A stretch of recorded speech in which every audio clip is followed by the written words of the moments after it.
ఆమె ఆస్తులు మొత్తం చెక్ చేయాలని చెప్పేసి వచ్చింది. ఆమె ఆస్తులు అక్రమంగా ఏమైనా సంపాదిస్తే ఖచ్చితంగా సీల్ చేస్తామని చెప్పేసి అయిపోయింది ఆ ముచ్చట. ఖచ్చితంగా చేయాల్సిందే. ఇండస్ట్రీలో ఇప్పుడు సుమక్కకే లేవు అన్ని ఆస్తులు, అన్ని కోట్ల ఆస్తులు. మనం చిన్న ఉన్నప్పటి నుంచి సుమక్క యాంకరింగ్ చేస్తుంది, ఆమెకే లేవు. ఈమెకే నుంచి వచ్చింది, ఎట్లా సంపాదించింది?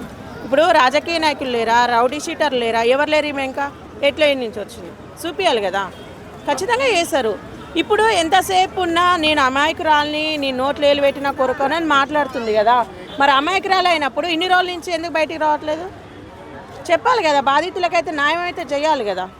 అది వాస్తవమే. ఇప్పుడు నీకు సంబంధం లేదు, నువ్వు దాంట్లో ఇన్వాల్వ్మెంటే లేదు నీకు. మరి వాళ్ళ పక్షాన పోయి మళ్ళీ ఇంకా 2 కేసులు అయ్యి బయటికి తీసుకొస్తారుగా, నువ్వు జెన్యున్గా బయటికి రావచ్చు, దాంట్లో ఇబ్బంది లేదు. ఇప్పుడు నీ పాత్ర లేదు, అందరూ యాక్సెప్ట్ చేస్తారు, నీకు సంబంధమే లేదుగా. వాళ్ళ బాధితుల పక్షాన పో, అందరూ యాక్సెప్ట్ చేస్తారు, దానికి ఎవ్వడు వద్దన్నాడు.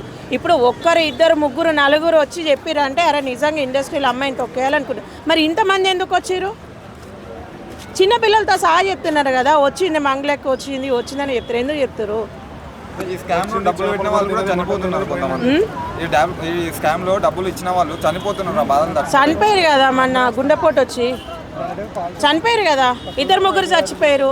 ఇంకో సావు లేక ముందుకే నువ్వు రా. నువ్వు మీడియా ఛానళ్ళు ఉన్నాయి నీకు సపోర్ట్గా, నువ్వు మీడియా ఛానల్ నుంచి వచ్చిన అదే మీడియా ఛానల్ తీసుకోవో, నీ స్టేట్మెంట్ చూపి, బ్యాంకుది, నీ ఆస్తులు చూపి, అందరికి జెన్యూన్ అని చెప్పేసి ఏ మీడియా ఛానల్ అయితే నేను బ్లేమ్ చేసిందో అదే మీడియా ఛానల్ నీకు సపోర్ట్ చేస్తుంది. నువ్వు బాజర్ల పాలు పోసి తొక్కకంటే ఎవడు కుట్టాడు? నువ్వు తప్పు చేసేది బరాబర్ చేసినాక నీ తప్పు చేయలేని నిజాయితీ ప్రవర్తనలే కదా మేమందరం ఒప్పుకున్నా. బయటికి రా. బాధితుల కాడికి ఎందుకు పోతలేవు? ఏం అవసరానికి పోతలేవు అంటే ఆడ నువ్వు తప్పు చేసినావు కాబట్టి పోవట్లేదు. తప్పు లేకపోతే ఖచ్చితంగా పోతాము. తప్పు చేసినావు పోతా 7 కాడికి మొత్తం వాళ్ళ కొట్టి తోలిస్తారని చెప్పేసి పోతలేవు నువ్వు. అంటే మంగ్లీ వాళ్ళతో దిగిన ఫొటోస్ అవన్నీ సోషల్ మీడియాలో ట్రెండ్ అవుతున్నాయి కదా, దాని గురించి. ఇగో ఫోటోలు దిగినామంటే తామి కొంతమంది దిగుతారు, అది పక్కకు పెడదాం. ఇప్పుడు ఆర్టిస్ట్ అన్నప్పుడు, ఒక సెలబ్రిటీ అన్నప్పుడు ఎవడని దిగుతాడు. కానీ ఇక్కడ ఆమె చెయ్యడం మాత్రం 100% ఉంది. ఖచ్చితంగా చేసింది మంగ్లీ.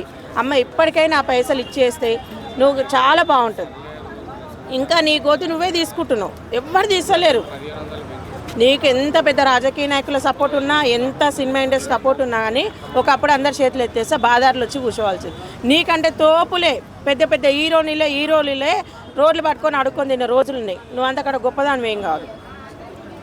అరే ఒక్కొక్కరైతే దారుణంగా చచ్చిపోతున్నారు, రేడుస్తున్నారు. అంతమంది ఉసురు పోసుకొని ఏం బాగుపడతారు ఆ పైసలతోటి? ఏం బాగుపడతారు? మనిషి తిననీకనే కదా ఇంత తిండి, అన్నిట్లకన్నా ఇచ్చిండు నీకు దేవుడు, మంచి ఆఫర్ ఇచ్చిండు. ఎందుకు నీకు ఆ సాగు, ఎందుకు ఆ గతర రోగము? నేను అసలు ఆడబిడ్డని, నేను గిరిజన అమ్మాయిని, నేను ఏడుస్తున్నా, కొంతమంది గాజులే పగిలిపోతున్నాయి కదా, కొంతమంది బొట్టే జరిగిపోతుంది కదా నీ వల్ల. ఏడుస్తున్నారు తిండి తిప్పలు లేకుండా.